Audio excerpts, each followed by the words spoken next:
ఇవాళ తెలంగాణ వ్యాప్తంగా 33 జిల్లాల నుంచి ఇక్కడికి మా ఆడబిడ్డలు వచ్చారు. శాంపుల్ మాత్రమే ఇది. మార్చి 8 నాడు సినిమా అసలు ఉంటుంది. ఆ రోజు మహిళా శంకారావం మనం చేయబోతా ఉన్నాం. బూటకపు మాటలు చెప్పి మహిళలతో ఓట్లేయించుకొని మహిళలకు 14 నెలలు అయిన తర్వాత కూడా ఒక్క రివ్యూ మీటింగ్ పెట్టలేదు.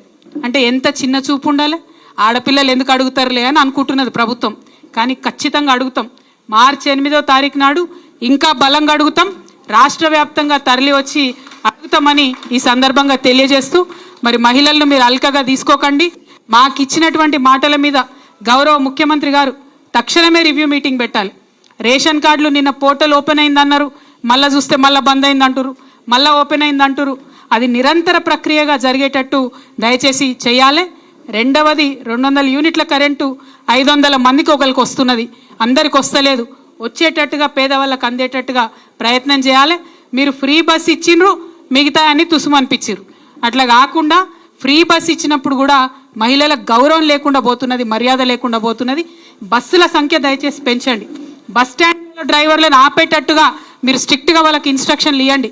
ఆర్టీసీ కార్మికులవి కూడా గోస పోసుకోకరి, వాళ్ళ కడుపు కొట్ట, వాళ్ళ జీతాలు టైంకి ఇన్రి, మా ఆడబిడ్డలకు కరెక్ట్గా సేవ చేసేటట్టుగా వాళ్ళని ప్రయత్నం చేయండి. బస్సుల సంఖ్య పెంచమని కూడా చేస్తా ఉన్నాను. మరి ఇవన్నిటి కార్యాచరణతోని ఖచ్చితంగా మార్చి 8 నాడు జరిగేటటువంటి ఇందిరా పార్కులో జరుగుతుంది మహిళా శంకారావం. తెలంగాణ జాగృతి తరఫున జరుగుతుంది. దానికి పెద్ద ఎత్తున మనందరం కూడా హాజరై ఈ గవర్నమెంట్కి మహిళా శక్తి ఏందో చూపిద్దాము. మహిళలకు ఇచ్చినటువంటి మాటలన్నీ కూడా ఇచ్చే విధంగా పోరాటం చేద్దాము. బీడీ కార్మికులు వచ్చిండ్రు, వాళ్ళకి ఇదివరకు మనం 2,000 ఇచ్చినాం, 4,000 ఇస్తామని ప్రభుత్వం హామీ ఇచ్చింది.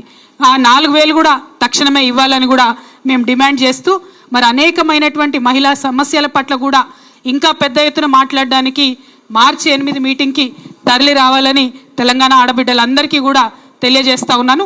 ఇప్పుడు పోస్టర్ ఇనాగ్రేట్ చేసుకుంటాము. సో మీరంతా ఎక్కడోళ్ళక్కడ దయచేసి కూర్చోండి. పోస్టర్ ఇనాగ్రేషన్ చేసుకున్న తర్వాత మళ్ళీ మనం జిల్లాల వారీగా కలుసుకుందాం. Thank you. జై తెలంగాణ.